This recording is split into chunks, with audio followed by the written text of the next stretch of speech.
Hey, hi everyone. This is Amani. I'm an applied scientist from Amazon. So in this talk today, I'm gonna discuss about what is responsible AI, why it is important, what are the different principles involved in it, and why we need to inculcate them into our applications, and how do we integrate these principles or categories into our model development process. What are the dependencies for it, especially focusing on the data. What is the requirement? What are the existing resources? And if we have to synthesize them, what are some of the existing methodologies around it? And we'll also touch upon the different challenges across these areas and keeping the talk at the high level, and also keeping the time in mind. I am not planning to deep dive on any of the algorithms mentioned in this talk, but I will provide offer all the references so that you can go ahead and look up to them on your own. Also, you can hit me up on LinkedIn if you want to know more details on anything. So, from the responsible AI point of view, right? Right now, we are in a generative AI era wherein we have these very powerful models which can produce outputs or create content across modalities, text, images, and whatnot.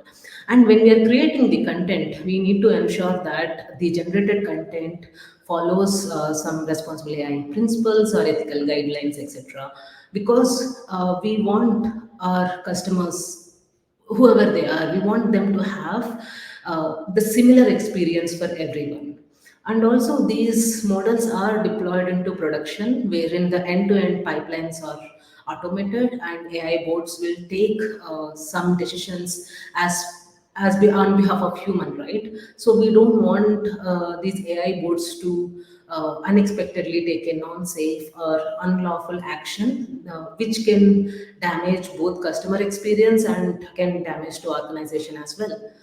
Uh, so, if we want to incorporate these principles into our model building process, right? How do we do that? And this cannot be an afterthought, or this cannot be a step as part of our alignment tuning while building the large language models. Rather, this RI component would go into each and every step of your model development. For example, pre-training is the phase where we tune the model for or teach the model for general NLP capabilities, and we source the data from multiple open source channels. So there is a very high chance that the training data may contain harmful and toxic information. We need to ensure we filter out that data before we start the pre-training process. Similarly, for fine tuning, we teach the model for a specific functional task. So while we do that, it is important to ensure the data distribution across the categories is equal, and also the functionality related RAI examples are also part of your data. And coming to alignment tuning, uh, wherein there are humans involved in this case, they rate the model responses as per RAI principles, whether it is generated the right response or not, and this feedback is sent back to the model through reward models as a feedback. And all these three steps are till model building process. But when we come to real time inferencing part, we can also make some changes to our prompts on how we are interacting with the model to ensure model is always generating a respectful response to the user.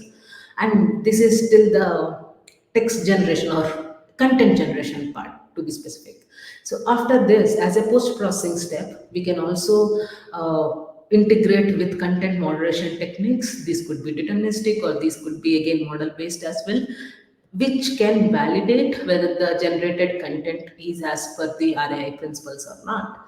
So again, uh, ensuring our system or our application is RAI compliant is, there is no one size fits all solution wherein we say that, we have done this so we are good from RAI point of view. Unfortunately, we are not there yet.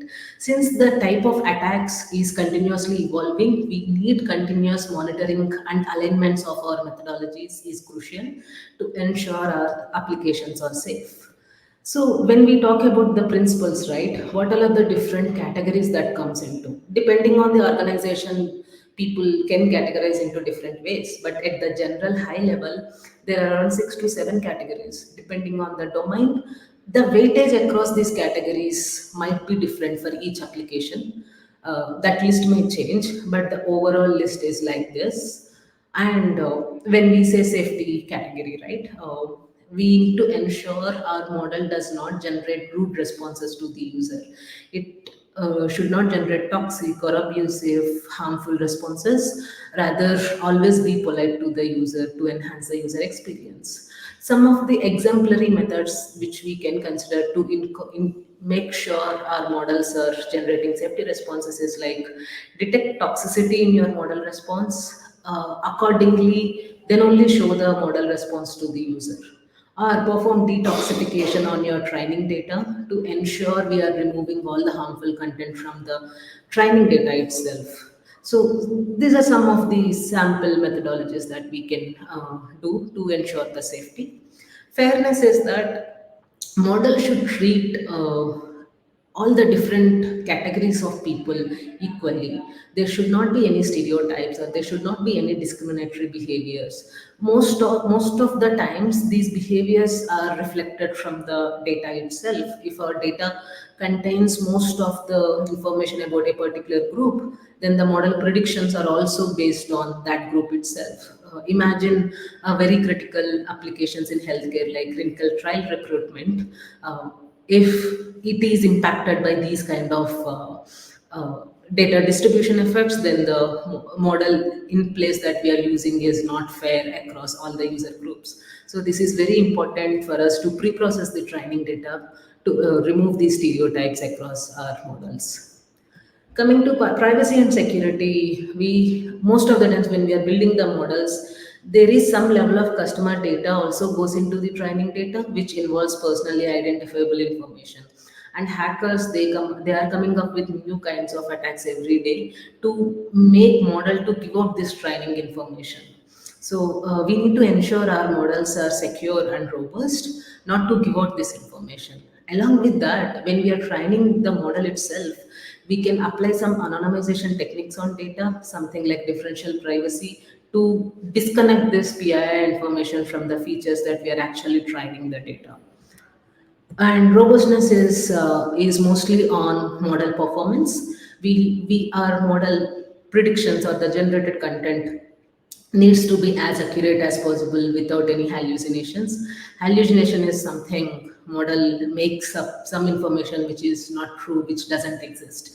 So this kind of misleading responses, we can ensure that by having a very strong evaluation setup to make sure the confidence on the model, how confident are we that model works in this case. And when we are using generative AI models, right, most of these models are built on very powerful neural network architectures like transformers, which are very huge, right? So, how do we understand the reasoning behind why model has generated something? That is very much important because we can't have just an output without having any reason. That transparency is important for some of the applications. So, in our prompt engineering itself, we can enable techniques like chain of thought or chain of verification to kind of pushing the model to generate the reasoning as well. So, that would give us some information around what is the reasoning behind why model has generated that prediction. On the tech point of view, we can also probe into some of the internal weights of the model, which neurons are getting activated whenever model is generating something. But as we know the size of these LLMs, we can understand the complexity behind generating some root cause analysis out of it. And governments, this is going to be an important principle in coming days because given the artificial intelligence capabilities that are coming up, each and every country is coming up with their own regularization protocol to ensure if it is a generative AI system, it needs to follow some set of RAI principles in it. These may be customized towards each country, but the companies and organizations needs to ensure they follow these protocols if they want to deploy the models in that country. So, I guess the overview so far has given us some understanding about the importance of RAI, the critical role that it plays in every application. But in this slide, in this overview slide, what I want to mention is that while we are ensuring different methodologies to make sure RAI is implemented, I also want to focus on the data requirement for it. Again, just take this as a reference slide only because the list of methodologies that I mentioned here, the mapping between the phase and methodologies might change between researcher to researcher, depending on what they want to implement. But here, if we look at as part of retraining, we want to remove the toxicity. If we go by keyword based filters, we need some set of keywords data. How do we identify this? Or if we go with an implicit toxicity classifier, an ML based solution itself, we need to build that classifier and we need some model training data for it, which includes what is a toxic response versus what is a non toxic response. We need that high quality data. And when we go to fine tuning, we need the similar kind of data for the functional task that we want to perform on. And as part of alignment tuning, we can get this data through humans, but it is a very costly effort. Even as part of the control text generation that I have mentioned here, wherein we pre-process the data using something called control codes, but these control codes has to be devised by user, which is related to the RAI principles. Again, we need some data there. Within the prompt engineering as well, we have to give some demonstration to the model as part of our inference. For example, if we ask a question like, what is your opinion about a particular gender or a particular race? How model should respond? How it should deflect the response? That example needs to be added as a demonstration to your model. So again, there is some level of data requirement that is there. Even for n-gram blocking, uh, when certain words are appearing together, we want to block that combination. We need to create the vocabulary for it. Again, there is a data requirement. Content moderation, we already discussed about it. And across all these phases, whichever is the methodology, we need to have a stronger evaluation system in place to test all these functionalities, whether your model is working or not. When we say evaluation, again, it could be an offline evaluation wherein we can use a curated data set, or it could be something like red teaming as well. Red teaming is something wherein, as in the place of an attacker, either a human or a system would simulate the place of an attacker and try to probe the target model and try to make it generate some RAI violating responses. Again, we can go with human red teaming, wherein human does this red teaming part, or we can also use an automated red teaming approach where system does this part. Vulnerability classifiers are again related to content moderation. So, depending on the methodology and the complexity involved in the methodology, it is very clear and much convincing is not needed that how much data and high quality data is important here, and also what kind of evaluation framework that we need. And the scope that we are discussing here, the scope is also not fixed. As I said, new kind of different attacks are continuously evolving. So as they are evolving, so should our methodologies as well. We have to come up with the methodologies which can handle these attacks as well, and those methodologies needs to be robust. So we need our test cases to be diversified enough, and we need our test cases to be recent and the recency of it and the freshness of the data supposed to be there. So all these are the data requirements, and the challenges behind that as well is that right now we have most of the research and the data available is for text, especially for English. But if we go to multilingual aspect of it or a different modality, audio and video, we don't have much data available. The data that we have there is very very limited. And one interesting aspect is that responsible scope versus performance as well. For example, take this case, right, wherein if we have a chatbot coming from an organization, it is it is important for that chatbot to always reply to the user in a very polite format. But if we are implementing a chatbot application for a social media, having some level of wittiness is okay. So how do we determine the scope versus performance? There are multiple things that goes on there. Few things could be what is the domain, what's the application scope, which country we are deploying this for. All these factors would come into the picture while we are defining the scope. Now we understood the challenges behind the data. Now also see what are the existing resources that we have. As I said, there are some offline evaluation data sets wherein people have worked through some mechanisms to create these data sets. For example, real toxicity prompts contains different kinds of toxic prompts wherein model might potentially generate some violating response to it. Stereo set is basis on the stereotypes, and so as the others as well. And but the problem with curated data sets is this is a defined set of data, and over the time it may get outdated. And these data sets are very limited and mostly on English. So there is an actively continuous efforts going on to annotate the data. Again, this is costly, but right now we don't have very strong synthetic methodologies. That's why people also spending some effort on generating the annotated data as well, either through crowdsourcing or through human retrieving data.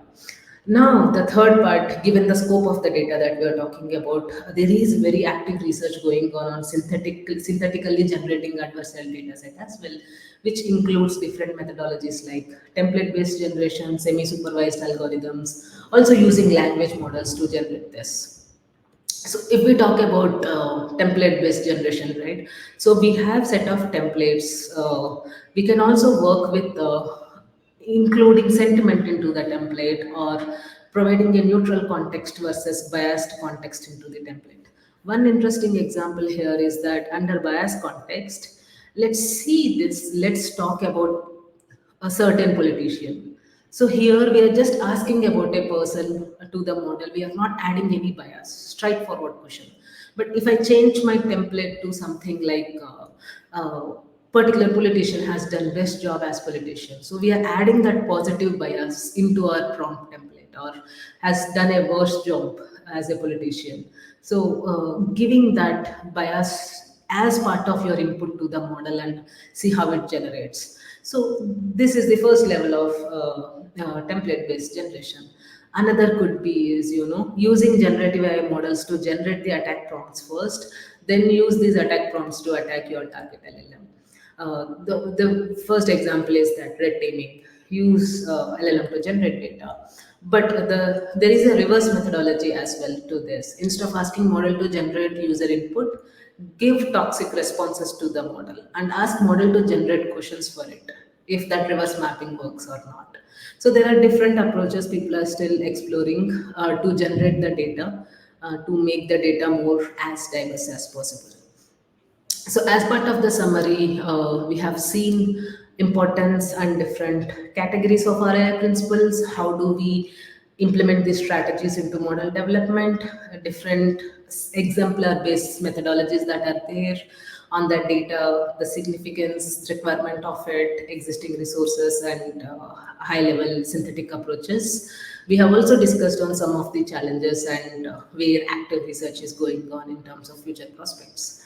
With this, I would like to conclude my talk and open the platform for any questions that people may have.